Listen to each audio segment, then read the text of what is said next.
자, 정치권 얘기를 좀 시작해 보도록 하겠습니다. 두 분 모셨습니다. 송영훈 전 국민의힘 대변인, 최인호 전 더불어민주당 의원 두 분 모셨습니다. 어서 오십시오. 안녕하세요. 예. 들어가기 전에 제가 한 가지 좀 여쭤보고 싶은 게 있습니다. 지금 이제 대통령이 탄핵이 됐잖아요. 네. 그러면 여당과 야당 구분이 사라진 겁니까? 아니면 기존 관행대로 국민의힘 패널인 우리 송 변호사에게 먼저 발언권을 줘야 됩니까? 아닙니다. 아니면 일당인 민주당에 먼저 줘야 됩니까? 여야가 없어졌죠 이제. 없어졌다고 그럼요. 주장하시고. 아니 뭐 누가 먼저 말하는 게 중요하겠습니까? 누가 예. 옳은 말을 하느냐가 중요하겠죠. 아니, 뭐 알겠습니다. 우리 송 변호사 먼저 하시죠. 굉장히 그러니까 이런 부분들에 대해서 혹시 각 당에서 좀 예민하게 받아들입니까? 그 대통령이 탄핵이 됐는데 왜 자꾸 여당을 먼저 기회를 주냐? 그런 혹시 내부의 그런 불만이나 뭐, 비판이 있습니까? 그런 문제 제기를 받은 건 없고요. 예. 다른 방송사를 가면 탄핵되고 난 뒤에 예. 일당 그 패널을 먼저 소개하는 것은 이제 대부분입니다. 일당 패널을 네. 그럼 제가 우리 송영훈 대변인보다 최인호 의원을 먼저 아니, 소개했어야 되는 꼭 거예요. 그러시는 필요는 없고 예. 경우에 따라서 자유롭게 하시면 됩니다. 자유롭게. 민주당에서 이제 너무 그런 부분에 예민해 하시는 건요. 예. 45일 뒤에 여당이 되지 못할 것 같다는 불안감의 발로가 아니겠는가. 아니 국민들께서 우리는 그렇게 예민하게 보실 수 한 거 있다라는 없어요. 말씀. 예민하게 한 거 없어요. 자연스럽게 하십시오. 알겠습니다. 밖에 비가 와서 기온이 조금 차가운데 굉장히 뜨거워지는 것 같습니다.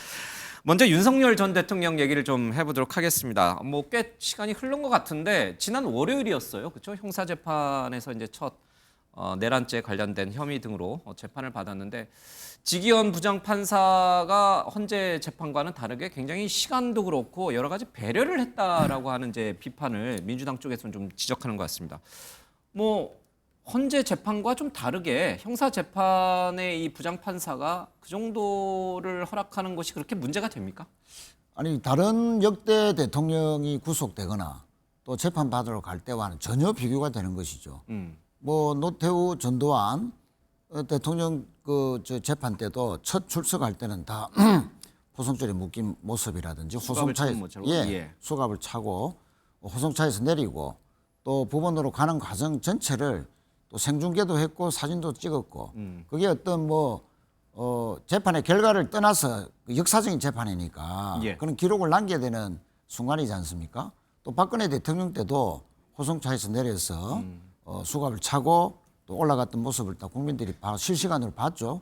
그게 이제 그런데 공개된 건 아니었습니다. 이제 저 카메라 사진을 기자들이 다 좀 찍었지 멀리서 않습니까? 이제 줌으로 해서 찍은 거죠. 그렇죠. 그걸 이제 실질적으로는 사실상 허용한 것인데 예. 이번에는 아예 지하 통로를 이용해서 사진조차도 못 찍도록 아예 재판정에도 못 들어가도록 지하 통로로 가두고 또 심지어 법정 맨 뒷줄에 앉았다. 앞줄에 앉은 것도 아니고 맨 뒷줄에 앉았다는 것은 혹시나 누가 또 앞에 있는 사진을 찍을까 봐 그렇게 배려한 거 아니냐. 심지어 직업이 뭡니까? 이렇게 물어야 되는데 그러면 전직 대통령이다 또는 무직이다 이렇게 해야 되는데 직업은 전직 대통령이죠. 판사가 먼저 묻습니다. 박근혜 대통령 때는 직업이 뭐죠? 무직입니다. 이렇게 답변을 했거든요. 예.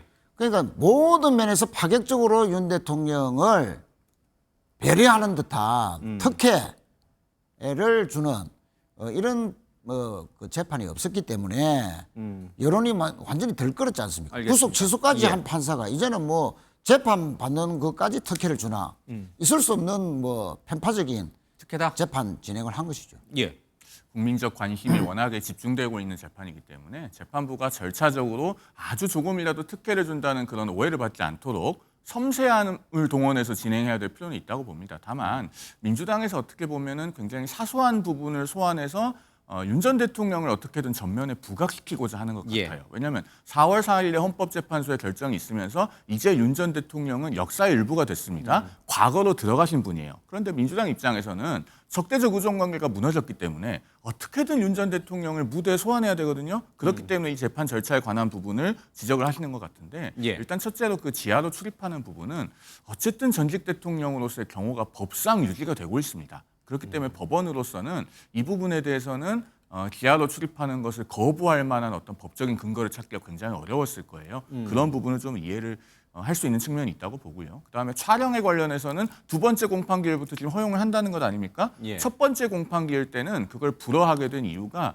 촬영허가 신청서가 너무 늦게 들어와서 그 법원 출입 기자단으로부터 그렇죠. 이제 영상 기자단으로부터 맞습니다. 신청서가 늦게 왔다. 예, 그래서 그 피고인 측의 입장을 확인하지 못했기 때문에 일단 불허했다는 것이고 두 번째 기일부터 지금 허용이 됩니다. 그리고 앞으로 공판기일 수십 번 진행할 것 아니겠습니까? 그러니까 이것도 어떻게 보면 크게 문제 삼을 일은 아닐 것 같고요. 마지막으로 그 인정신문에서 직업은 전직 대통령이죠라고 했다는 부분. 물론 통상적으로는 직업이 뭐냐고 묻고 피고인이 대답을 하는 것이 일반적입니다만 예. 전직 대통령이라고 물은 것이 그렇게 특혜인가? 해석하기에 따라서는 받아들이기에 따라서는 이미 헌법재판소의 결정에 의해서 탄핵되셨죠라는 행간의 의미를 담고 있는 것으로 볼 여지도 있습니다. 우리가 직접 그 말에 대해서 보거나 듣지 않은 이상에는 그 뉘앙스를 단정할 것은 아니다 이런 생각도 드네요. 그러니까 지기현 부장판사 입장에서는 윤석열 전 대통령이 전 대통령이었다는 걸 온 국민이 다 아는데 굳이 직업이 뭐냐고 물어볼 필요는 없었다 이런 뜻인가요? 그렇죠. 전 국민이 다 아는 사실 뭐 아니겠습니까? 제가 뭐 토를 다는 건 아닌데 짧게만 말씀드리면 역사의 뒤안길로 이제 넘어섰다. 탄핵을 당했기 때문에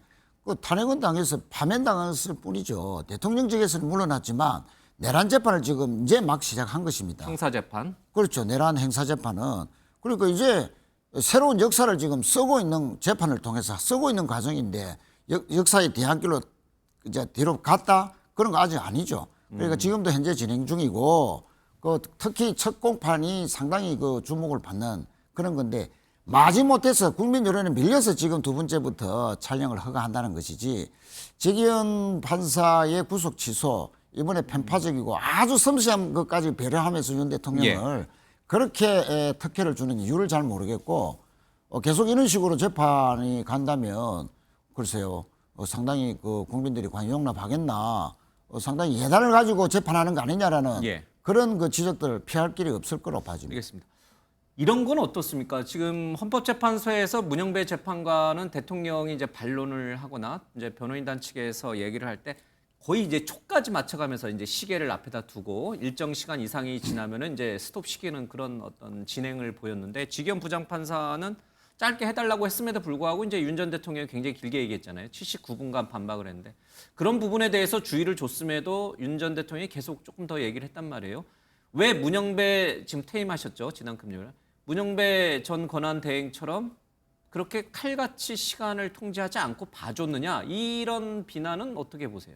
일단 두 가지를 말씀드리면요. 이 탄핵 심판은 형사재판과는 법적인 성격이 조금 다릅니다. 징계 절차로서의 특성이 있는 것이고 그리고 청구인과 피청구인, 즉 국회 소추인단과 전직 대통령이죠. 피청구인 간의 이 대심 구조가 훨씬 더 중요하다고 볼 수 있어요. 그렇기 때문에 균형을 맞추기 위해서 이제 문영배 소장 대행으로서는 시간을 제한했을 것이다. 그렇게 여겨지는 부분이 있고 반면에 형사 절차는 어쨌든 피고인에게 유죄 판결을 선고할 수 있는 절차이기 때문에 그만큼 피고인의 방어권이 훨씬 더 중요합니다. 그래서 뭐 초단위로 혹은 분단위로 이렇게 아주 엄격하게 시간 제한을 하진 않을 것으로 보이고요. 그다음에 두 번째로 그렇게 길게 말한다고 해서 피고인 본인에게 유리하냐 하면 그렇지가 않습니다. 대개의 경우에는 변호인들은 자신의 의뢰인인 피고인에게 법정에서 말을 최대한 아끼려고 하거든요. 왜냐하면 당사자가 직접 말할 때는 부지불식간에 본인에게 불리한 내용도 섞어서 말하는 경우가 많고 그것이 사실 지난번 탄핵 심판 절차에서도 이미 확인된 측면이 있습니다. 어떻게 보세요? 일단 뭐 말을 많이 한다고 해서 재판에 유리한 건 아니다. 그거는 뭐 맞는 말씀인 것 같고요. 79분 동안 쉬지 않고 경고성 계엄이었다. 평화적 계엄이었다. 뭐 군 투입은 질서 유정이었다. 뭐 이런 건데 특히 강조한 것은 비상 상황이었다. 야당의 어떤 줄 탄핵으로 인해서 국정이 붕괴 상태까지 이르렀고 어쩔 수 없이 나는 계엄을 내려서 경고하려 했고 또 그래서 평화적으로 끝났다. 이제 이걸 강조한 거 아닙니까? 그러니까 그 비상 그 상임으로 계엄을 했던 요건이 맞는 것이다. 그러니까 일단은 내란죄에서 좀 피해보려는 우두머리에서 피해보려는 뭐 이런 그 진술을 한 거 아니냐. 그러면 내란죄에서 피할 길도 없는데 뭐 어떻게 해가지고 헌법소원까지 나중에 할지는 모르겠지만 직권 남용으로 죄를 격화시켜서 뭔가 형량 자체를 피해보려 낮추려는 그런 의도가 있다고 보고요. 관제에서 이제 사저로 갈 때 새로운 길을 걷겠다라고 했습니다. 새로운 길을. 그러니까 앞으로도 사저 정치를 계속 하겠다. 윤 대통령은 35%에 당시 달했던 탄핵 반대의 그 여론이 자신을 지지하는 것으로 대단히 착각하면서 이 35%의 지지가 계속 유지된다면 정치적 영향력도 행사할 수 있고 앞으로 여차하면은 신당도 만들 수 있다. 예. 그런 국민들의 여론이 된다라고 판단하면서 이번 재판은 경고성 계엄이었다, 평화적 계엄이었다라고 주장하는 결정적인 것은 내란 재판이 아니고 내란 행사 재판이 아니고 정치 재판으로 끌고 가서 나중에 정치적 환경에 따라서 사면 복권을 노리는 명분쌓기다. 저는 그렇게 봅니다. 알겠습니다. 헌법재판소 탄핵 심판 때도 마찬가지고 지금 형사재판에도 마찬가지고 윤석열 전 대통령은 일관된 주장을 좀 하고 있는 것 같습니다. 경고성, 뭐 야당의 횡포에 경종을 울리기 위한 뭐 계몽령적인 그런 계엄이었다라는 주장을 계속 굽히지 않고 있는데 이게 법적으로 봤을 때는 좀 어떻습니까? 법적으로는 받아들여지기가 매우 어렵죠. 이미 헌법재판소에서 한번 판단이 있지 않았습니까? 그 국회 봉쇄 부분, 심지어는 뭐 정치인, 법조인의 위치 추적 부분까지 헌재에서 다 인정이 됐습니다. 그리고 이번 형사재판에서 첫 공판기일의 첫 증인이 누굽니까? 조성현 전 수방사 경비단장이었죠. 예. 이분은 누구냐면 탄핵 심판 과정에서 이진우 전 수방사령관이 대부분의 질문에 대해서 진술 거부권 행사하니까 헌법재판소가 바로 직권으로 채택한 증인입니다. 그리고 헌재에 나와서 여러 가지 중요한 증언들을 했고 내 부하들이 다 보고 들었기 때문에 내가 달리 말할 수 없다. 거짓말할 수 없다. 라고 말씀하셨던 분이고 그래서 헌법재판소 결정문에도 보면은 이분의 증언을 인용해 놨어요. 그런 증인이 첫 번째 증인으로 나왔고 헌재에서와 결을 같이 하는 증언을 했습니다. 예. 그렇다면은 윤 전 대통령의 주장이 현실적으로 법적으로 의미가 부여되기는 상당히 어렵다. 오히려 예. 어떻게 보면은 본인에게 불리한 작용을 할 가능성마저 상당히 있기 때문에 이 부분에 대해서는 윤 전 대통령의 변호인단에서 본인의 의뢰인에게 이익한 길을 찾을 수 있도록 예. 좀 그 당사자인 윤 전 대통령과 긴밀하게 상의할 필요가 있지 않나 하는 생각이 듭니다. 근데 일관되게 경고성 계엄이었다, 내란죄가 아니다라고 대통령이 강하게 형사재판에서도 반복을 하고 있는데 정말 이 윤석열 전 대통령이 그렇게 생각하시는 것 같아요. 사저로 돌아가서도 뭐 사실 국민에게 사죄한다는 말은 없었고 30분간 산책하는 모습도 목격이 됐고 여러 가지 활동에 제약 없이 지하 그렇게 상가에도 지내는 것은 결국은 난 죄가 없다라고 하는 자기 확신이 있기 때문에 가능한 행동이 아닐까. 뭐 과잉 돌출 행동이라 봐야죠. 예. 그러니까 79분 동안 궤변을 이삼고 또 뭐 지하 상가까지 활보하고 있다. 이것은 내가 건재하다. 지지자들에게 보여주고 계속 저를 지지해 달라. 나는 정치 재판을 받고 있는 사람이다. 그러니까 곧 사면 볼권 될 것이니 앞으로 저를 지지해 주시면 새로운 길, 예. 새로운 정치가 계속 될 수 있다라는 자꾸 그런 메시지를 자꾸 던지는 것이죠. 그건 어떻게 보세요? 물론 이제 이게 국민의힘 경선 과정에서도 여러 얘기가 나오겠습니다만은 윤 전 대통령이 파면 이후에 사과 없이 그렇게 당당하게 일상생활을 영위하고 있는 것, 지내는 것에 대해서는 어떻게 보세요? 바로 이런 부분 때문에 지금 국민의힘이 윤 전 대통령과 지금이라도 적극적으로 분리를 해야 되는 겁니다. 이미 우리 송 대변인은 잘못된 행동이다 이렇게 보시는 건가요? 헌법재판소 결정에 명확하게 반하는 내용 아닙니까? 그리고 본인이 그런 주장을 계속 되풀이한다는 건 결국에는 헌재 결정에 승복하지 않는 것처럼 비춰져요. 그리고 국민적인 설득력도 없습니다. 예. 무엇보다도 중요한 것은 제가 앞서도 윤 전 대통령은 역사의 일부가 됐다, 과거로 들어가셨다 이런 표현을 했는데 그럼에도 불구하고 윤 전 대통령이 형사재판에 임하는 이런 태도 때문에 민주당에서는 계속 윤 전 대통령을 소환해서 무대의 전면에 드러내게 하려고 합니다. 그게 국민의힘에 유리하겠습니까? 재집권을 하는 데 있어서 아무런 도움이 되지 않거든요. 그러면은 지금이라도 적극적으로 분리하는 길을 가야 됩니다. 당내 여러 주자들이 이미 그런 말씀들을 공개적으로 하고 있지 않습니까? 지금도 어떻게 보면 늦었다고 할 수 있지만 또 늦었다고 생각될 때가 가장 빠른 때이니까 예. 당원과 지지층이 집단지성으로 결단을 해야 될 때가 왔다. 저는 그렇게 생각합니다. 윤 전 대통령이 자꾸 활동할수록 언론에 노출될수록 시민들에게 노출될수록 민주당이 자꾸 선거 무대로 끌고 나오고 그럴수록 국민의힘은 불리해진다. 제가 이 말씀 하나만 드릴게요. 지금 윤 전 대통령은 과거의 일부가 예. 됐는데 그래서 정치적 실체는 어떻게 보면 매우 작다고 할 수 있습니다. 그런데 우리가 해가 서산해질 때는요. 사물의 실체보다 그림자가 훨씬 큽니다. 그림자가 집체만큼 커져요. 그런데 그림자가 크다고 해서 호랑이나 곰이 거기 있는 건 아니거든요. 그런데 지금 민주당은 그 그림자를 자꾸 보여주면서 봐라, 여기 아직도 이렇게 위험한 윤석열 전 대통령이 있다. 이게 지금 민주당의 전략입니다. 이게 읽힌다면은 지금 국민의힘이 뭘 해야 될지는 너무나 뻔한 것 아니겠습니까? 그 빌미를 줘선 안 된다 윤 전 대통령이. 그렇습니다. 예. 그런데 이제 한 말씀만 더 드리면 윤 대통령이 그 주민들한테 3년을 하나 5년을 하나 똑같다. 뭐 이런 식으로까지 이야기를 했습니다. 이것은 뭐 정말로 국민들을 정말 우롱하는 그런 말이죠. 아니 쫓겨난 대통령이 정상적으로 5년을 열심히 국정을 해서 성과도 남기고 경제도 살리고 그렇게 하는 게 대통령의 임무인데 3년을 하나 5년을 하나 똑같다. 이 쫓겨난 것에 대한 조그만한 그 부끄럼도 없이 3년 만에 쫓겨난 사람을 뭔가 동정을 사기 위해서 야당 때문에 일찍 쫓겨났다. 모든 것을 야당 탓을 하는 예. 본인은 조금이라도 손톱만큼도 잘못을 인정하지 않는 이런 그 태도와 은행 왜 이것이 또 알려지게끔 만드느냐 이거는 매우 의도적이다. 알겠습니다. 조금 지엽적인 얘기일 수 있는데 윤 전 대통령 파면 이후에 본인도 형사재판을 받고 있지만 이제 이상민 전 행안부 장관이라든지 김성훈 전 경호처 차장이라든지 이런 분들에 대해서도 경찰 또의 수사가 굉장히 속도가 빨라지는 것 같습니다. 이게 끝난 게 아니죠. 그러니까 대통령 파면됐다고 해서 이 사안이 12.3 계엄 사태가 끝난 게 아닌 거죠.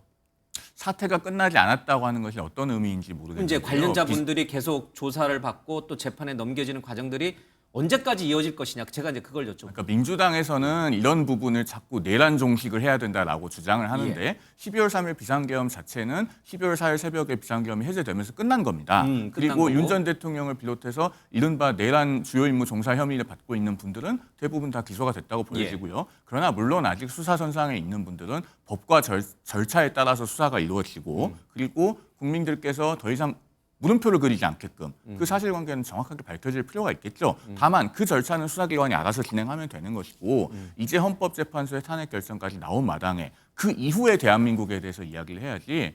앞서도 제가 그림자라는 표현을 썼습니다마는 국민들께서는 이 대선이라고 하는 중요한 국면에서 햇빛을 보고 싶어 하십니다. 밝은 세상을 보고 싶어 하시는 것이지 그림자를 길게 늘어뜨리면서 봐라 여기에 기체만한 호랑이나 곰이 있다. 이걸 원하는 건 아니시거든요. 그런데 햇빛을 보려면 구름을 거쳐게 해야 됩니다. 구름이 걷어져야 해를 볼 수 있는 거죠. 새로운 역사도 이 지난 먹구름, 비구름 이것을 걷어내야 됩니다. 윤석열 대통령만 파면시켰다고 해서 이 비구름이 다 거쳐진 게 아니고 비구름, 먹구름에 조금만 드러냈을 뿐이죠. 지금 그 경호처 차장이 지금도 정진석 비서실장과 함께 압수수색을 4차례 또 10시간 대책 끝에 또 격렬히 저항해서 무산시켰다. 이것은 거꾸로 이야기하면은 비아폰 서브에 증거 인멸이 아직도 진행 중이다 하는 의심을 할 수밖에 없는 것이죠. 아니 그러면 뭐 자기들이 정말로 아무런 그게 없으면 왜 지금까지 막습니까? 사의 표명까지 한 사람이 격렬히 저항을 하고 있는 것이죠. 예, 그래서 이 다시는 이런 그 잘못된 쿠데타, 내란 이런 것을 없애기 위해서라도 국민의힘은 지금도 내란 특검에 대해서 부결시키지 않습니까? 자꾸 내란 그 수사 자체를 자꾸 방어하고 결과적으로 윤석열 그런 내란 세력들에 대해서 옹호하는 그런 모습만 드러낸다면 스스로가 내란에서 벗어나지 못하는 것이죠. 알겠습니다. 왜 그런 그 윤석열과의 결단을 거리두기 결단을 못하는 것인지 참 답답할 나름입니다. 알겠습니다. 민주당 쪽에서는 아직 내란이 끝나지 않았다라고 주장하고 있고 국민의힘 쪽에서는 이제 과거보다는 미래를 좀 얘기하자, 현재를 얘기하자 이제 이런 쪽으로 방향을 잡고 있습니다. 그 빌미를 그러니까 과거를 얘기하지 않도록 과거로 돌아가지 않도록 빌미를 줘서는 안 된다라고 하는 그 여론이 국민의힘 내부에 있긴 합니다만은 또 윤 전 대통령 측근들 중에서는 자꾸 이제 윤 전 대통령의 후광을 입어서 어떤 정치적인 어떤 모색을 좀 도모하려는 그런 움직임도 좀 있는 것 같습니다. 바로 이제 윤석열 전 대통령을 추종하는 이른바 신당 창당 얘기가 이번 주에 굉장히 좀 뜨거웠습니다. 정치권에서도 상당히 논란이 컸는데 잠깐 들어보겠습니다. 사실 대통령 주변에 신당 창당하는 사람 많습니다. 그러나 대통령 그런 말씀 배격하십니다. 그래서 그분한테 시간을 드려라. 시간을 들면 다 알아서 한다. 더 이상 그분을 어떤 자기 정치 소재로 쓰지 마라. 이런 말씀을 드리고 싶습니다. 논의는 하지 않았지만 일단 뭐 보류된 걸로 알고 있습니다. 그래서 그게 국민들 눈높이나 시각에 맞지 않는 거니까 보류된 걸로 서로 알고 있습니다. 윤석열의 메시지가 없어도 윤석열의 뜻과 의도가 없어도 여러분들은 나와 똑같은 생각을 하게 될 것이다. 만약에 청년들이 그런 윤석열 정신과 가치를 이해하고 스스로 주체적으로 움직인다면 대통령 윤석열은 언제든지 청년들에게 모든 것을 내어주겠다. 윤 어게인이란 추상적 구호만 가지고 정당을 창당한다. 그런 것을 원하지 않는다는 것입니다. 네, 윤 전 대통령 변호인단에 속해 있던 뭐 배이철, 김계리 변호사 뭐 몇몇 분들을 중심으로 신당 얘기가 좀 있었습니다. 기자들 500명을 카톡방으로 초대했는데 이것도 사실은 기자들이 굉장히 반발을 했어요. 왜 내 동의도 없이 나를 카톡방으로 초대했냐 그래서 뭐 부랴부랴 방을 다시 소위 말해서 폭파시키고 다시 연락을 취하는 일도 있었는데 문제는 이 윤석열 전 대통령을 추종하는 그 신당이 과연 윤 전 대통령의 의지에 의해서 만들어지려고 했던 것이냐 아니면 무관하게 그 주변에 있는 분들이 만들려고 했던 것이냐 이 문제거든요. 혹시 어느 쪽으로 진실을 파악하고 계세요? 실제로 어떤지가 중요한 게 아니고 예. 국민들께서 어차피 윤 전 대통령과 그 신당을 추진하려는 움직임이라고 하는 것을 서로 분리해서 보지 않는다는 것이 중요하죠. 정치에서는 본질이 어떤지보다 어떻게 보이느냐가 훨씬 더 중요할 때가 상당히 있지 않습니까? 그래서는 안 되는데. 예. 지금 이 상황이 그런 경우입니다. 그래서 윤 전 대통령이 실제로 창당을 해라라고 말씀을 하셨는지 예. 아니면은 여러분이 정치 운동을 한다면 나는 그 뜻에 공감한다 정도의 표현이 있었는지는 정확히 알 길이 없습니다. 그러나 윤 어게인이지 않습니까? 그 이름부터 분리돼서 보이겠습니까? 그런데 자꾸 이 당을 만든다고 하시는 분들께서요.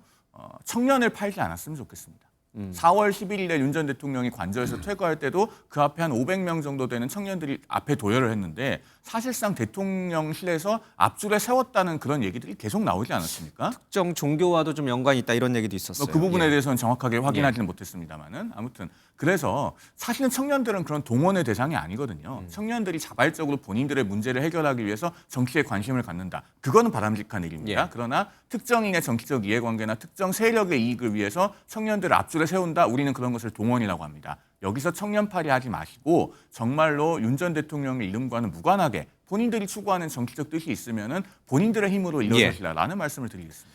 당일날 신당 창당 관련 기자회견을 하려다가 4시간 만에 취소했는데 그것은 윤 전 대통령이 만류했기 때문이다라고 이제 언론에 보도됐고 최근에는 아니다. 그러니까 탄핵이 되던 4월 4일 날 변호인단과 저녁 자리에서 일부 변호사들이 그 신당 얘기를 했고 윤 전 대통령이 그래 한번 해봐라라고 승인을 했기 때문에 한 것이다. 그러니까 어느 것이 윤 전 대통령의 진짜 본마음, 진심인가? 그 부분에 대해서는 설왕설래가 있는 것 같습니다. 그 진위를 역시나 정확하게 알 길은 없는데요. 예. 그 윤 전 대통령 변호인단이 이 신당 창당과 관련해서 밝힌 말 중에 이런 게 있어요. 예. 그 청년들의 순수한 정치 운동에는 아버지처럼 함께하겠다는 말씀이 있었다. 대통령이 윤 전 뭐 대통령이 이렇게 얘기를 했는데요. 글쎄요. 이 계엄이라고 하는 것이야말로 오히려 아버지가 계엄을 해도 말려야 되는 것 아니겠습니까? 그래서 저는 여기서 아버지라고 하는 표현이 등장하는 것이 대단히 좀 납득하기 어려웠습니다. 그리고 그렇게 청년들을 본인의 어떤 정치적인 목적에 의해서 앞세우는 그런 아버지도 존재하는가. 그래서 대단히 부적절한 표현이고 나아가서 윤 전 대통령 본인이 정말 이런 부분과 무관하다면은 선을 그어줘야 됩니다. 그리고 나는 더 이상 현실 정치에 관여하지 않겠다라고 하는 분명한 입장 표명까지 저는 필요하다고 봅니다. 관점은 다르지만 우리 송영훈 변호사님처럼 저는 건전한 보수 청년들이 많았으면 좋겠습니다. 예, 그런데 지금 어게인 뭐 윤석열 뭐 국가 기념일로 12월 3일 정하자 계엄 내린 날 이 정말 심각한 주장이거든요. 계몽령 윤석열 대통령 때문에 나는 계몽이 됐다. 계엄이 아니고 계몽령을 주장했던 변호사가 또 주도해서 창당을 한다는 것인데 예. 이것은 뭐 윤석열 전 대통령의 어떤 동의나 적극적인 후광 뭐 이런 것이 없으면 불가능하겠죠. 파면 당일날 허가했다라고 그 변호사가 이야기를 했지 않습니까? 신당 창당을 주도하는 변호사가. 그런데 윤 대통령의 이런 정치적 영향력을 유지하는 형태는 여러 가지가 있을 겁니다. 예. 뭐 나경원 의원을 그 관저에서 만나서 뭐 출마해라라고 뭐 했다는 뭐 부추기 있는 설도 있고요. 또 뒤로는 한덕수 대행이 출마하도록 또 찐윤들을 시켜서 또 예. 부추긴다. 또 뭐 그 이철우 지사를 만나서는 대통령 해보니까 충성심이 강한 사람을 써야 되겠더라. 이 말은 배신자를 뽑지 말라는 것이거든요. 그것은 그 소위 말하는 한동훈 대표를 겨냥한 거 아니냐. 이렇게 이런저런 말로 또 이런 포인트 저런 포인트대로 다 지금 영향력을 유지하려 하고 있다. 결국은 35% 탄핵을 반대했던 그 국민들을 본인의 지지로 지금 자꾸 착각하는 겁니다. 예. 그리고 시간이 갈수록 아마 지지하는 의원들이 떨어져 나가겠죠. 그럼 고립되면 고립될수록 지금 내란 재판에도 불리하게 돌아갈 것이다 라고 보면서 본인은 어쨌든 지금의 재판에서도 의무해 줄 수 있는 정치 세력이 필요한 것이고 여차하면 신당을 만들어서 이번 지방선거는 몰라도 다음 23대 국회의원 선거에서는 비례정당이라도 만들어서 예. 몇 석이라도 차지하는, 그래서 윤 대통령의 개몽받았던 사람들이 국회에 진출하는 끝까지도 염두에 둔 예. 이런 그 신당 창당 시도나 그 비슷한 행위들은 계속될 것이다 이렇게 봅니다. 이 문제는 짚고 가야 될 것 같아요. 지금 윤 전 대통령이 이번 대선에 또는 이제 다가올 내년 지방선거에 어떻게 나올지 모르겠습니다만은 그 가능성은 계속, 그러니까 정치 세력화하려고 하는 그런 움직임, 뭐 본인이 됐든 본인의 주변인들이 됐든 그 움직임은 계속 나타날 것이다라고 하는 이 전망에 대해서 듣고 가야 될 것 같습니다. 그러니까 이런 부분이 바로 민주당에서 계속 윤 전 대통령을 소환해서 그림자가 이만큼 크다고 하면서 호랑이나 곰이 있는 것처럼 보여주려고 하는 겁니다. 우리가 유치원 다닐 때 그림자 놀이 하잖아요. 한 7살 정도 되면은 그림자가 크다고 해서 사물이 크지 않다고 하는 걸 다 배웁니다. 깨달아요. 지금 정치적인 상황이 그렇습니다. 그러니까 윤 전 대통령의 그림자를 내세워서 뭔가를 해보려고 하는 세력이 존재하는 것은 사실입니다만 예. 그 정치적인 실체는 그림자만큼 크지 않다는 겁니다. 그게 어디서 확인이 되느냐? 4월 2일, 그러니까 탄핵 심판 선고 이틀 전에 전국적으로 재보궐선거가 있지 않았습니까? 예. 충남 아산시장 선거에서 탄핵에 대해서 가장 적극적으로 반대해온 원외정당인 자유통일당 예. 0.9% 얻었습니다. 그게 지금 현실적인 힘의 크기거든요. 그리고 4월 4일에 헌재에서 전원 일치로 탄핵 결정이 나오면서 그 힘의 크기는 더 약화됐다고 보는 것이 합리적일 겁니다. 즉 정치적으로 매우 미미한 힘을 가질 수밖에 없는 집단에 대해서 마치 엄청나게 우리 민주주의나 뭐 선거 질서에 영향을 미칠 수 있는 것처럼 그렇게 이야기하는 것은 현실과는 동떨어진 얘기입니다. 알겠습니다. 자, 그러면 한덕수 총리 지금 대통령 권한 대행은 바로 우리 송 대변인께서 얘기했던 그 윤 전 대통령의 그림자에 해당되는 것인가? 그 부분도 한번 좀 들여다봐야 될 것 같습니다. 잠깐 화면으로 영상 먼저 보겠습니다.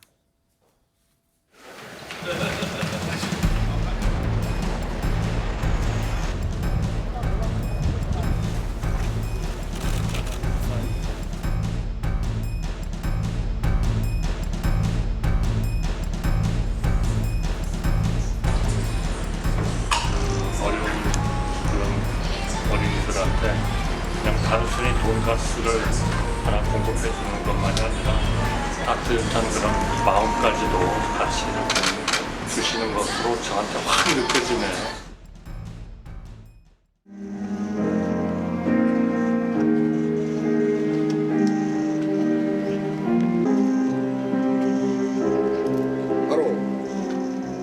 국내적으로는 사회적 갈등과 국론 분열이 심화되고 있습니다.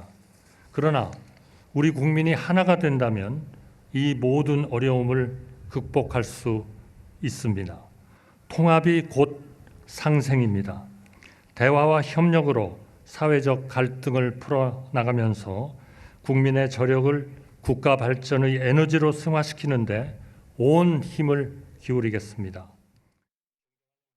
예, 한덕수 이 권한 대행은 우리 송 대변인이 얘기했던 윤 전 대통령의 이 그림자 커져버린 그 그림자에 해당되는 것인가, 아니면 완전히 새로운 윤 전 대통령과는 관련이 없는 새로운 하나의 실체인가, 그래서 나름의 그림자를 또 만들어낼 수 있는 사람인가, 후보인가. 뭐 끝까지 출마를 하더라도 윤 전 대통령의 영향력으로부터 자유롭지는 못할 겁니다. 그러나 첫 출발은 분명히 윤 전 대통령 쪽에서 부추겼다. 기획한 바대로 국민의힘 후보도 한번 띄워보고 또 한덕수 대행도 한번 띄워보고 지금 지푸라기라도 잡는 심정으로 윤 대통령은 본인과 가까운 누구라도 좋다는 겁니다. 일단 떠는 사람을 최종적으로 밀고 그래서 한번 마지막까지 한번 이재명 대표를 이길 수 있는 시도라도 해보자 하는 그런 절박한 마음에서 한덕수 총리를 띄웠는데, 그래서 많은 의원들이 또 찾아가기도 하고 또 뒤에서 언론 플레이도 하고 또 기획 잘하는 정치 전문가를 붙여주기도 하고 아마 뭐 여러 가지 아마 있었다는 뭐 보도가 많지 예. 않습니까? 처음에는 이렇게 그 타의설, 기획설에 의해서 자의라기보다는 좀 타의에서 불려 나왔는데 소환을 당했는데 예. 막상 하다 보니까 여론이 조사가 괜찮게 나오고 2%가 또 나오고 또 이번 주에는 거의 국민의힘 후보 중에서는 1등으로 올라서는 여론조사도 있고 또 갤럽 여론조사 어제 동률로 또 나오고 그러니까 여론이 자꾸 올라가니까 본인이 이제 좀 한번 해볼만 한가? 나와도 되는가? 출마에 대해서는 생각을 지금 많이 하는 단계로까지 왔고 만약 다음 주까지 여론이 계속 상승을 해서 예. 소위 말하는 국민의힘 후보를 포함해서 보수 진영에서 1등으로 우뚝 올라서고 예. 1대1 여론조사에서 의미 있는 이재명 대표와의 결과가 나온다면은 저는 출마를 할 가능성이 상당히 높다. 예. 그러나 마지막 관문이 자기 검증이죠. 어떤 후보든지 최종 특히나 대권에 출마할 때는 본인이 대선에 출마했을 때 뭔가 검증이 다 들어갑니다. 이번에 내란 뭐 수사도 지금 예. 받고 있듯이 내란 주요 종사 임무자로서 뜻하지 않게 뭐 발각이 된다든지 그런 증거가 튀어나온다든지 만약 이런 것이 있다면 본인도 고민하겠죠. 예. 또 여러 가지 뭐 도덕적인 문제나 공직생활을 하면서 알려지지 않았던 여러 가지 부분에 대해서 자기 검증이 만약에 최종적으로 끝났어. 뭐 그래도 나는 나가서 당당하게 해보겠다라고 하면 출마할 가능성이 상당히 있는데 예. 결국은 다음 주말에 두 사람의 후보로 최종 압축이 되지 않습니까? 국민의힘 후보가. 그래서 김문숙, 홍준표가 될지 다른 후보가 이강으로 올라갈지 그것까지도 역관계에서 포함해보고 예. 끝까지 단일화에 응할 사람 두 사람으로 압축이 되면 저는 상당히 출마할 가능성이 매우 높아진다. 그러나 여론조사가 다음 주에 푹 꺼지면은 뭐 그건 뭐 출마를 적겠죠. 알겠습니다. 결국 여론에 달렸다 봅니다.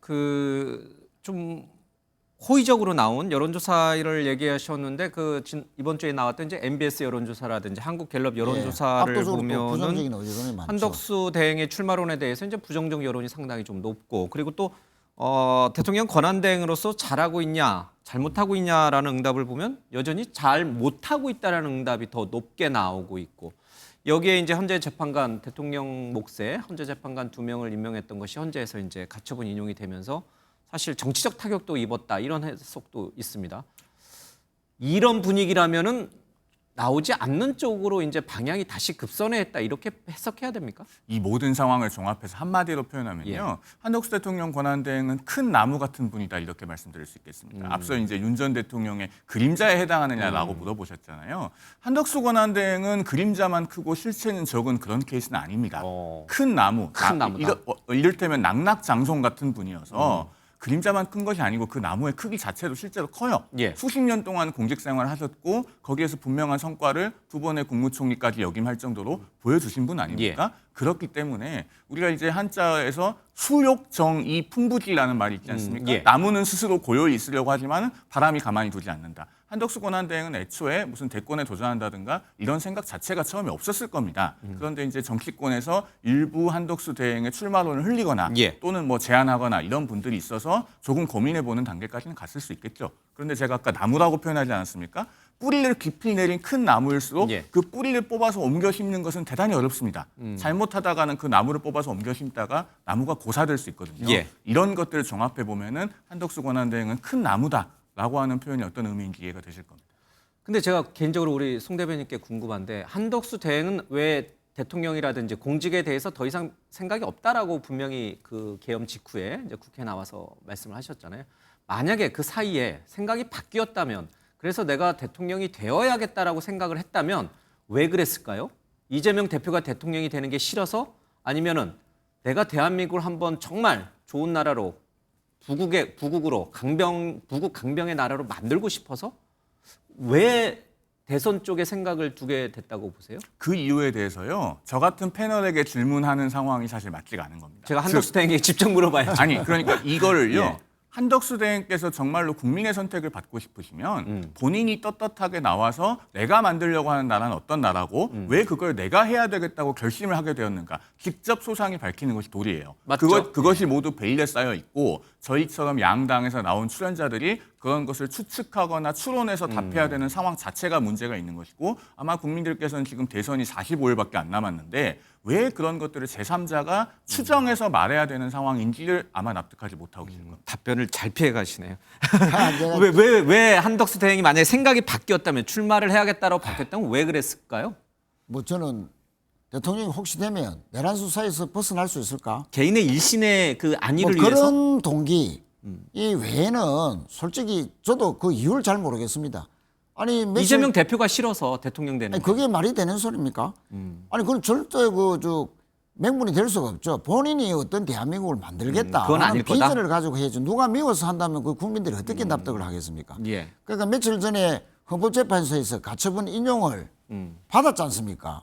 위헌적인 행위를 했다고. 그리고 앞으로 헌법소원이 위헌적인 행위를 했다고는 안 했습니다. 위헌인지 아닌지 본안 아니, 그렇죠. 소송 전에 그러니까 이제 가처분에 대한 이해관계, 이득 그렇습니다. 예. 9대 0이라는 의미가 정치적으로 그렇다는 것이고 결국은 헌법소원으로 가더라도 본안 소송에서도 분명히 이건 아마 위헌이 받을 것이 확실하다라고 봤을 때 소위 말해서 가처분 인용이 되었다는 것만 하더라도 치명적인 어떤 정치적으로 보면 타격을 받은 것이거든요. 예. 그럼에도 불구하고 뭐 부인이 말린다 하더라 또 탄핵당한 대통령의 3년 이상의 총리로서 대행으로서 잘못 모심에 대한 정치적 책임은 또 예. 얼마나 크며 또 위헌적인 행위 마흔역 재판관을 그렇게 안 하다가 또 위헌이랑 판결까지 받고 이 소위 말하는 출마의 명분 대통령으로서 나올 수 없는 하나의 명분도 없는 분이 이렇게 만지작거리면서 즐기는 것 이상의 예. 출마 자체를 거의 이제 기정사실화하는 듯한 행보를 하는 것은 도저히 뭐 이해할 길이 없는데 물론 뭐 어느 세력으로부터 약점이 잡혔나 이런 말까지도 나올 정도인데 저는 이해가 안 된다. 도저히 이해가 안 갑니다. 한 가지 있다면 본인을 위해서 예. 본인이라면 뭔가 내란 수사에서 치명적인 뭔가가 드러나기를 우려해서 이래 예. 당하나 저래 당하나 이왕 한번 붙어보고 뭐 대통령이 되면 다행이다. 뭐 이런 심정 아닐까 하는 그런 억측까지도 나올 정도다. 알겠습니다. 말씀을 드리겠습니다. 최인우 의원이 보시기에는 이제 한덕수 권한대행이 대선에 나오는 것 자체가 이해가 안 된다라고 이제 보신 것 같고. 자격이 없다고 생각합니다. 그러나 이제 만약에 정말 나오신다면 그 의미를 왜 나와야 하는지 또 나와서 무엇을 위해서 정치를 할 것인지에 대해서 국민 앞에 소상히 밝혀야 된다. 그런 시간이 올지 안 올지는 아직은 알 수 없다. 안 올 가능성이 더 높다고 보여지죠. 왜냐하면은 정말로 뜻이 있었다면 국민의힘의 입당해서 국민의힘 경선에 들어오셨어야 됩니다. 그런데 지금 이제 경선은 출발했지 않습니까? 그 상황에서 국민의힘의 후보가 뽑히고 나서 공직 사퇴 시한이 5월 4일까지입니다. 5월 3일에 국민의힘의 후보가 최종 확정이 돼요. 예. 그러면은 후보가 선출된 직후에 국무총리직을 그만두고 사퇴를 해서 출마를 한다. 그것은 국민의힘이라고 하는 정당과 그 정당의 당원을 존중하지 않는 태도 아니겠습니까? 예. 그렇게 했을 때 아마 그런 출마라고 하는 시도가 성공할지에 대해서 물음표가 그려지기 때문에 저는 여전히 가능성이 낮다고 봅니다. 저는 이제 그 대목에서 잠시만 그건 어떻게 보면은 일부 후보의 희망 사항일 수도 있는 게 만약에 다음 주말까지 한덕수 대행의 지지도가 조금 더 올라간다. 계속 출마 여부가 관심을 받는 사항이 계속되는 상황에서 저 국민의힘의 경선은 이제 부차화되고 관심이 상당히 훨씬 적어지고 한덕수 대행 쪽으로 여론조사가 오르니까 더 이제 출마 예. 선언이 며칠이냐까지도 이제 관심이 가는 상황에서 느닷없이 출마 포기를 해버리면요. 국민의힘의 이제 경선 자체는 어떤 후보가 된다 하더라도 대타밖에 안 되는 겁니다. 알겠습니다. 예, 그리고 완전히 이제 망하는 길이죠. 그런데 그런 상황까지도 한덕수 총리가 과연 즐기는 상황까지 갈 것인가. 예.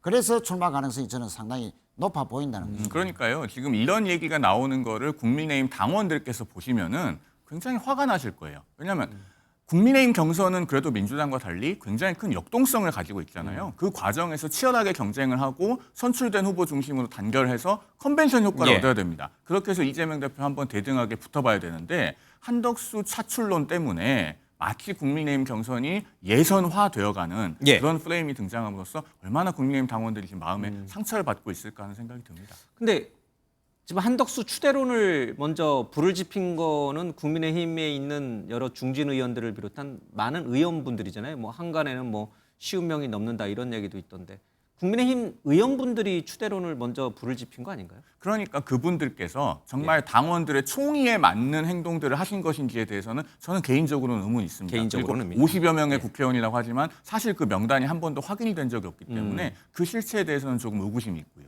알겠습니다. 한덕수 대행이 어떤 선택을 할지 그것도 상당히 좀 관심이 되고 있습니다. 자, 오늘은 국민의힘의 이 조별 1차 토론회가 있었습니다.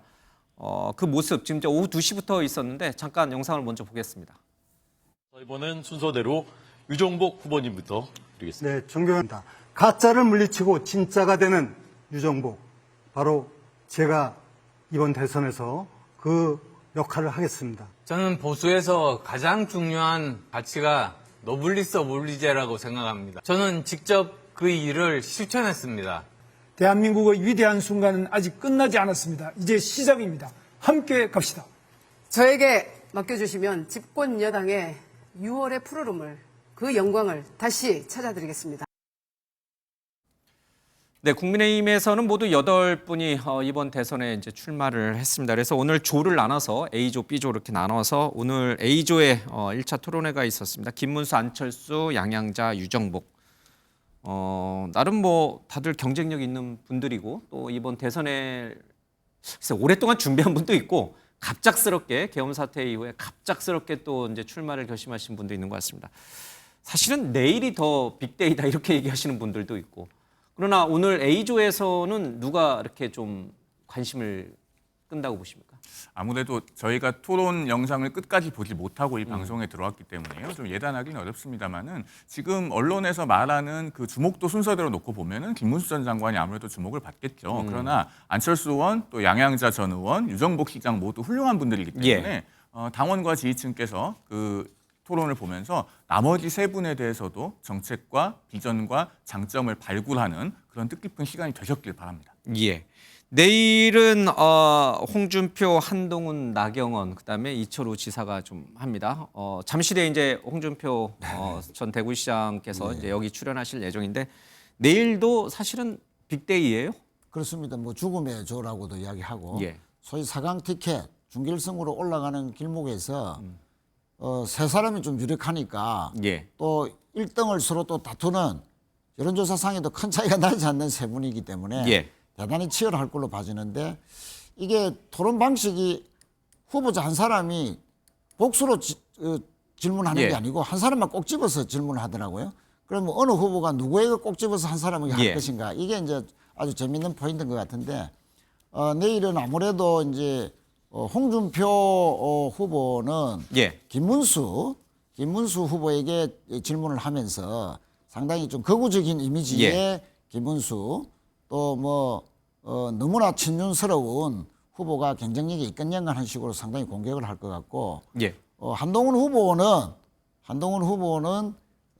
김문수 후보에게 계엄에 그렇게 사실상 찬성하고 탄핵을 그렇게 반대한 것이 과연 당에 도움이 되겠냐 예. 하는 중도를 겨냥한 그런 발언을 할 거. 나경원 후보는 아마 한동훈 대표를 향해서 날카롭게 예. 이게 100% 여론조사다 보니까 나경원 후보가 최근에 윤석열 대통령과 거리두기를 시작했지 않습니까? 이거는 친윤 색채만 가지고는 김문수, 홍준표 그 분들과 똑같은 친윤에서 갈라먹게 하기가 좀 예. 쉽지 않다 보고 4등 안에 들어가고 또 더 도약하기 위해서는 중도층에 대해서 예. 어필을 해야 되니까 윤과 거리를 두면서 한동훈 대표 상대적으로 중도의 그 지지도가 높다는 한동훈 대표에 날카롭게 공격을 하면서 아니 혜택받은 윤 대통령한테 가장 혜택받은 사람이 그렇게 배신자 짓을 할 수 있냐 나는 탄압까지 받은 사람이다. 예. 의리가 있어라 라는 논리로 해서 한동훈 대표의 배신자론을 부각하면서 본인이 예. 오히려 중도에 어필하는 막 그런 전략을 쓰지 않겠나 빠집니다. 아니, 최인득 의원님 민주당 소속 의원이신데 왜 국민의힘 그 후보들의 상대방 전략을 후보의 다 보입니까? 눈에 다 보여요? 잘 파악을 하고 있어야죠. 아니 그런데 내일 B조 토론에 김문수 전 장관은 없습니다. 예, 내일은 오늘 이미 A조에서 하셨고요. 그렇죠. 그렇죠. 그래서 내가 좀 착각했습니다. 알겠습니다. 예, 착각했고요. 제가 두 분에게 누가 마지막 4강 티켓을 딸까 이제 다음 주 토요일 26일 날 토요일 저희 MBN에서 이제 그 국민의힘 이제 2차 경선 토론회 합니다. 그러니까 4분 4강에 올라오신 4분 이제 토론회를 저희가 개최하는데 사실 솔직한 제 마음은 두 분에게 누가 그 4강에 들까 여쭤보고 싶은데 또 자칫 간접적으로 또 특정 후보 홍보하는 것처럼 비춰질까 봐 제가 그 질문 드리지 않겠습니다. 마지막 한동훈, 나경원, 홍준표 제가 설명 이초로 그대로, 그렇게 그대로 됩니다. 잘 들었습니다. 앞서 한덕수 권한대행이 만약에 대통령이나 대선에 꿈이 있다면 왜 내가 대통령이 되려고 하는지 대선에 왜 나오려고 하는지 그 이유를 국민 앞에 소상히 밝히는 게 도리다라고 얘기하셨잖아요. 마찬가지입니다. 국민의힘 후보 8분이 대통령이 되고 대선에 나오려고 하면 그거는 왜일까? 앞서 똑같은 질문을 제가 드렸는데 반 이재명 대표가 대통령이 되는 건 절대 막아야 하기 때문에 자 우리 다 같이 반 이재명을 위해서 손을 잡읍시다, 합칩시다. 뭐 이런 건가요? 아니면 국민의힘 후보만의 어떤 독특한 내지는 아주 큰 어떤 대의, 뜻이 있는 것인가요? 어제 그 부분과 관련해서 국민의힘의 8명의 후보들이 비전 발표회 하지 않았습니까? 우리 유튜브에서 국민의힘 검색해서 들어가시면 그 후보들이 10분씩 비전 발표한 영상들이 다 올라와 있습니다. 우리 국민들께서 한번 보시면은 국민의힘 후보들이 단순히 반 이재명만 이야기하고 있는 것이 아니다. 각자 나름대로 잘 준비했다라는 걸 확인하실 수 있을 겁니다. 이미 그 공식 채널에서도 많이 본 후보는 유튜브 조회수가 2만 회를 넘었더라고요. 그리고 이걸 각 방송사들에서도 중계를 했기 때문에 뭐 다 합치면 조회수가 상당히 됩니다. 보시면은 정말 많이 준비한 후보들이 있구나라고 하는 것을 느끼실 수 있을 겁니다. 반 이재명을 위한 빅텐트를 치자. 이거는 아니다. 사실이 아니다. 이런 뜻이군요. 그러니까 빅텐트라고 하는 게요. 일단 저는 빅텐트라는 용어 자체부터가 별로 마음에 들지 않습니다. 저는 그런 그 언어를 쓰시는 분들은 표현을 좀 바꿔야 된다고 생각하거든요. 왜냐하면 텐트는 바람 불면 날아갑니다. 그리고 뭔가 가설적인 느낌 들죠. 차라리 대연합이라고 표현하면 어떨까 싶어요. 2차 대전에서도 연합군이 이기지 않았습니까? 걸프 전쟁 때도 다국적군이 이겼습니다. 그러니까 연합은 좋은 거예요. 그렇게 좀 표현을 하고 싶고요.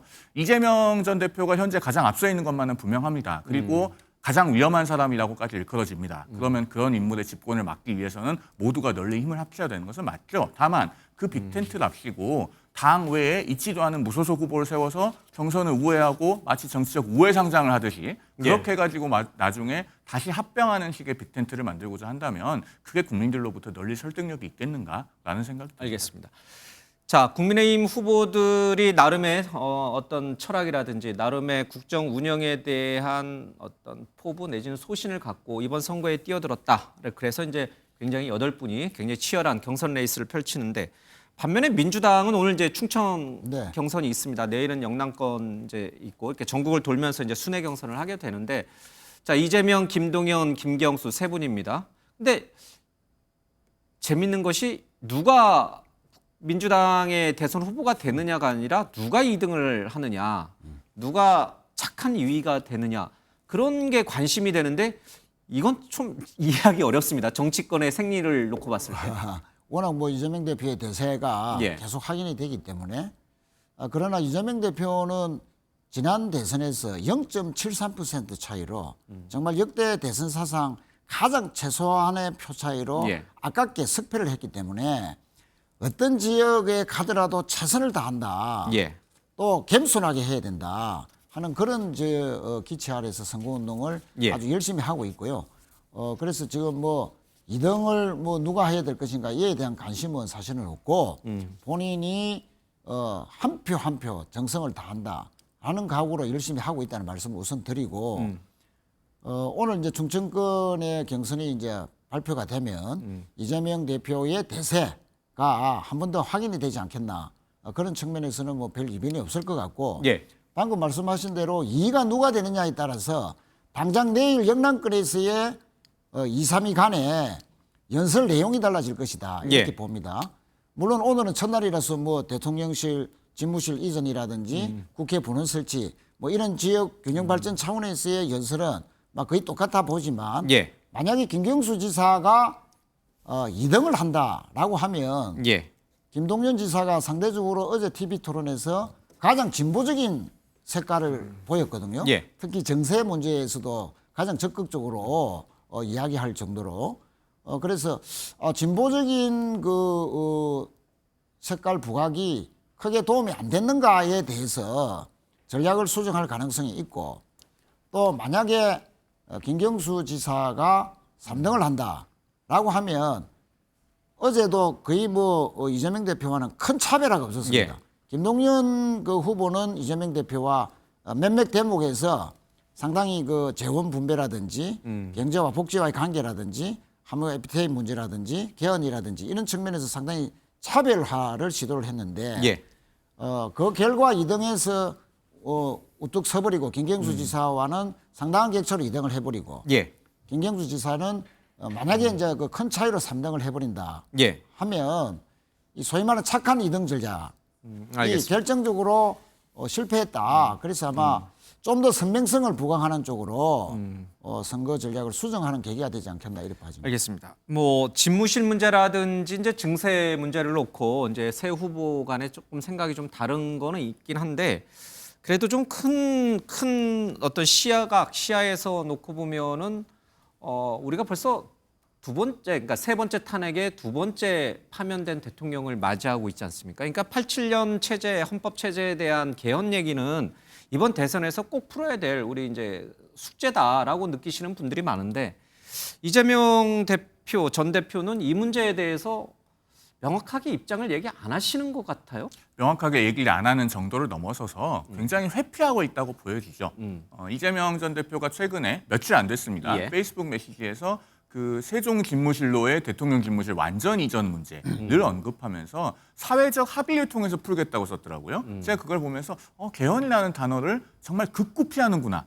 라고 느껴졌습니다. 사실 대통령 집무실 완전 이전하는 것은 수도가 옮겨가는 문제이기 때문에 2004년 헌재 결정에 따르자면 그건 개헌 사항입니다. 그런데 왜 개헌 얘기를 못하죠? 지금 개헌을 이야기하는 많은 주자들이 본인들의 임기를 단축하겠다고 합니다. 특히나 한동훈 전 대표 같은 경우는 처음부터 나는 3년만 하겠다라고 얘기를 하고 있지 않습니까? 그런 아젠다가 등장하면서 이재명 전 대표도 개헌을 하겠다고 하면 본인의 임기를 단축해야 될 텐데 그런 것만은 극구 하지 않겠다. 즉 나는 털끝만큼도 희생하지 않겠다라는 생각을 가지고 있는 것이 아닌가 보여집니다.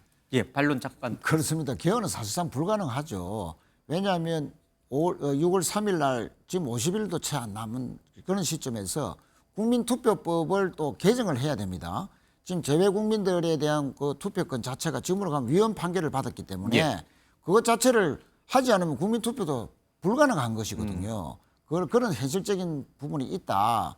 그리고 개헌이라는 것은 합의가 가능해야 됩니다. 국민적인 합의도 궁극적으로 있어야 될 뿐만 아니고 정치권의 합의가 있어야 되는데 4년 중임 대통령으로 하자. 이거는 대체로 정치권에 합의된 사항입니다만 권력 분산을 하는데 책임 총리제를 주장하는 사람은 사실상 내각제를 주장하는 사람들도 있습니다. 그럼 대통령 중심제와 내각제 너무나 큰 권력 구조의 차이인데 어떻게 합의가 될 것이며 심지어 윤 대통령이 마지막 헌법재판소 최후 진술에서 3년 임기 단축 개헌을 주장했습니다. 지금 개헌을 해가지고 앞으로 차기 대통령을 3년짜리로 하자. 이것은 다음에 이재명 대통령의 임기를 3년으로 하자는 정략적인 그런 술수가 담긴 거기 때문에 이는 매우 엄중한 주장이다. 개헌을 가정한 어떤 내란 세력들의 차기 대통령의 임기 단축을 노리는 것이다. 이런 거기 때문에 이런 식의 지금 차이가 있는데 어떻게 개헌이 정치권에 합의가 되겠습니까? 제가 딱 10초만 말씀드리면 지금 당장 개헌을 하라는 얘기가 아니고요. 약속을 해라. 그렇죠. 언제 어떻게 하겠다는 것을 구체적으로 보여달라는 이야기입니다. 이야기. 이재명 대표도 공약으로 제시할 겁니다. 알겠습니다. 자, 두 분 얘기는 여기까지 듣겠습니다. 고맙습니다. 감사합니다.